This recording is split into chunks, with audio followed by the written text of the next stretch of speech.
Okay, so share ko sa inyo to guys, no, kung paano natin guys i-fix guys yung SIM card natin guys, or kung paano natin guys ayusin yung SIM card natin guys na walang signal guys sa ating device guys. So kapag yung SIM card na ito guys, ilagay natin dito guys sa ating device natin na ito guys, yung nakalagay lang dito guys ay X guys. So hindi lumalabas guys yung signal ng SIM card natin na ito guys. So ituturo ko sa inyo guys kung paano natin guys ayusin yung ganitong issue guys sa ating SIM card guys. Okay? So, papakita ko muna sa inyo guys, no, na wala siyang signal guys. Okay? So, una natin gawin guys, patayin muna natin. Off natin yung device natin. Tapos, isalpak natin guys yung SIM card natin guys. Okay? So, buksan natin muna guys, no. Yan. So, buksan natin. Insert natin guys sa ating SIM slot. Yan. So, ilalagay natin guys, no, yung SIM card natin guys na walang signal guys. Yan. So, pasok natin guys. Tapos, panda rin natin guys. Yan. So, hintayin lang natin guys, no. So, nagkakaganito yan siya guys kapag yung SIM card natin guys ay matagal na guys, no. Matagal na stock at hindi na natin nagagamit guys. Kaya nagkakaroon siguro guys ng or mga dumi guys, kaya hindi siya nare-read guys ng signal ng ating device guys. So, hintayin natin guys, no. Papakita ko sa inyo guys. So, matagal na kasi itong SIM card ko guys, no. Hindi ko na siya nagagamit at na-stuck na siya guys dito guys sa ano ko guys. Meron kasi akong kailangan dito guys na meron akong kailangan na promo guys. Kailangan ko siyang i-activate guys. Kaya ngayon ko lang naisipan guys na igamitin ito guys yung SIM card ko na ito guys. So kung makita nyo guys, no, itong sa device natin guys. So hindi siya nare-read guys, no. So X lang guys yung nakalagay sa kanya guys. Yan. So kung makita nyo guys, no, nakita pa nyo guys. So zoom ko lang guys, no. So wait na guys. Yan, so kung makita nyo guys, no, wala siyang signal guys. So X yung nakalagay guys dyan sa signal ng ating device guys. So ang gagawin natin guys para ma-fix natin guys yung ganitong issue guys, para ma-read guys yung signal ng SIM card natin guys, ay i-off natin ulit guys, tanggalin natin guys, no. Ituturo ko sa inyo guys. So patayin muna natin guys. So off natin guys, no. So power off natin. Yan, tapos tanggalin natin guys sa SIM card slot. So, naka-try na kasi akong ganitong issue guys, no. Yung ginawa ko lang dito guys ay nilinis ko lang guys, no, para ma-read guys ng device guys, no. Yan, so tanggalin natin guys. Yan.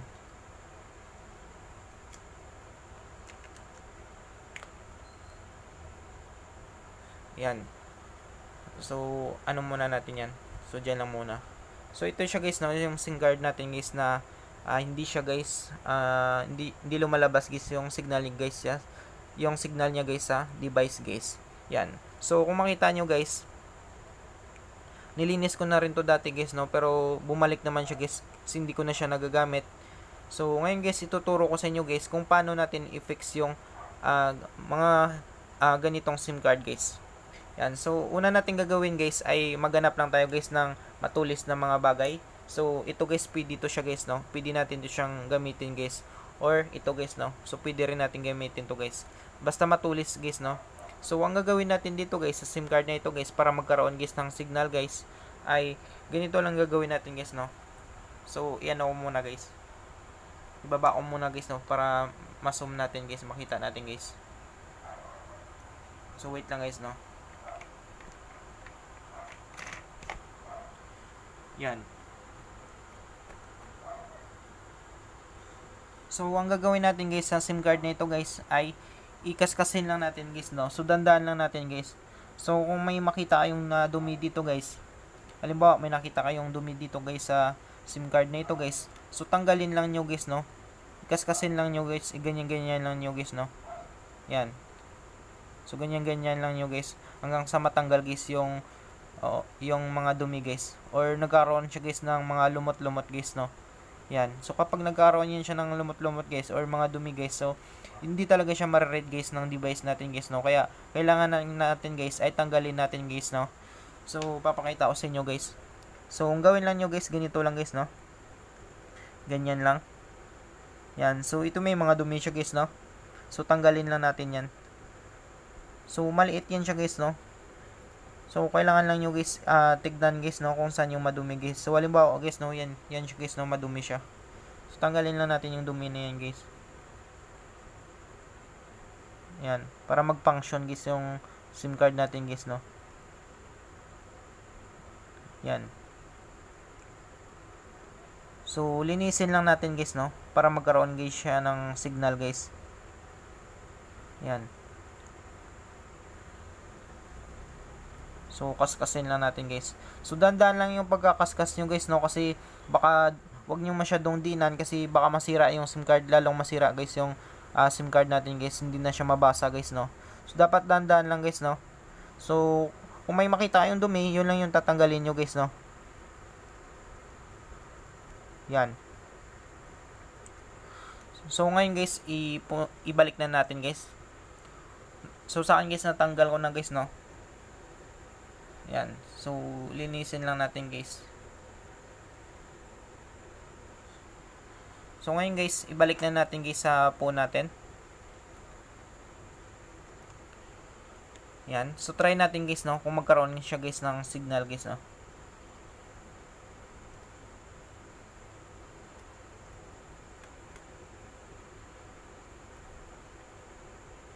Yan. So, balik na natin guys sa device guys natin. Tapos, panda rin natin guys, no. Yan. So, tignan natin guys kung nag-work guys yung ginawa nating ano guys, no, paraan guys, no. Yan. So, hintayin lang natin guys. So, nagkaganyan talaga yun siya guys, no. Kapag hindi siya nababasa guys ng device natin guys, yung SIM card guys ay minsan guys matagal natin guys na hindi nagagamit guys, no, or na i-stack guys sa ating lagayan or kung saan natin nalalagay guys yung mga SIM card natin guys. So, nagkakaroon yan siya guys, no, ng mga dumi guys. So, yan yung dahilan guys kung bakit hindi siya mabasa guys ng device natin guys. So, nakalagay guys, no, no network. Ayan. So, emergency lang guys yung nakalagay sa kanya guys, no.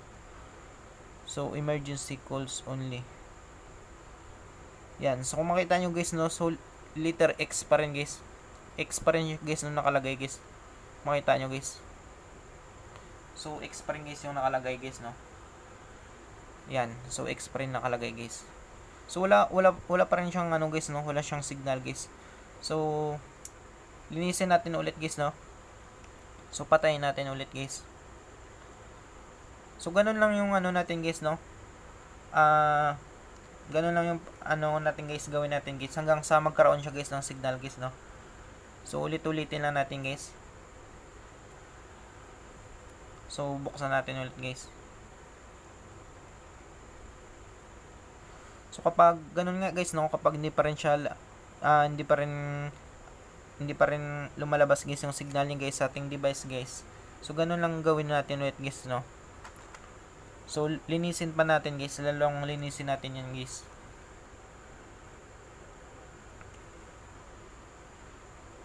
Yan. So, kung makita nyo guys, no, meron pa nga natitirang dumi guys. Ito siya guys, no. Yan.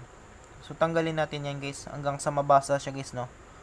Ulit-ulitin lang natin guys hanggang sa mabasa siya guys. So, huwag tayong mawala ng pag-asa guys, no.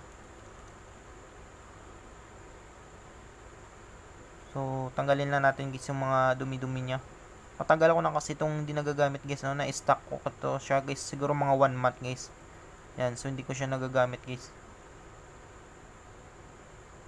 Palagi lang siya guys sa lagayan ko guys.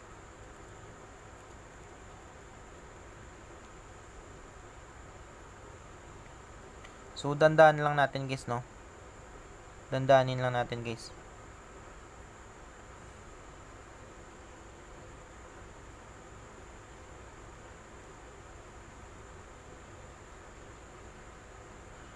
So, kung may mga ano kayo guys, no, may mga ibang SIM card kayo na hindi gumagana or hindi nare-read ng device guys. So ganito lang yung gagawin nyo guys, no, hanggang sa magkaroon siya guys ng signal guys.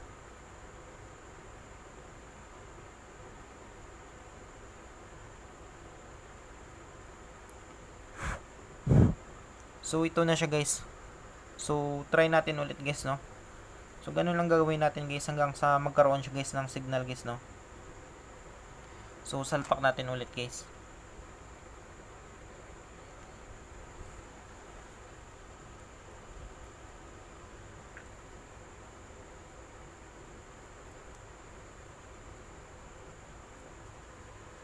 So salpak natin ulit guys, no.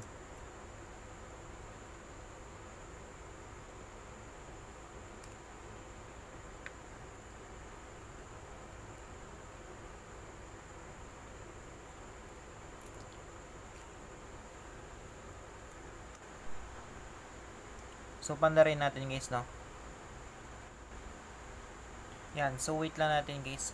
So maraming pa akong ano guys, no, madami pa akong iba't ibang SIM card guys na nakita ko guys. So lilinisin ko pa yun siya guys. So hintayin lang natin guys, no. So katulad nito guys, meron pa akong SIM card guys na hindi ko pa nagagamit. Siguro mga kalating buwan ko pa rin, kalating buwan to guys, no. So hindi pa rin ito guys, yung SIM card nito guys ay hindi rin siya gumagana guys, no. So linisin ko pa ito siya guys. So ganun lang yung ginawa ko guys, no. Pakita ko sa inyo guys. Yan, so X-Spray nakalagay guys, no. X-Spray nakalagay. Yan, so nagkaroon siya guys ng signal guys. Yan, 2 bar, 3 bar. Yan. So meron na siyang signal guys, no. So ganun lang yung ginawa ko guys, no. Ganun lang ginawa ko guys. Gamit yung ganito guys, nilinis ko siya guys, yung mga dumi-dumi niya guys, para magkaroon siya guys ng signal guys, no. So try natin guys, no.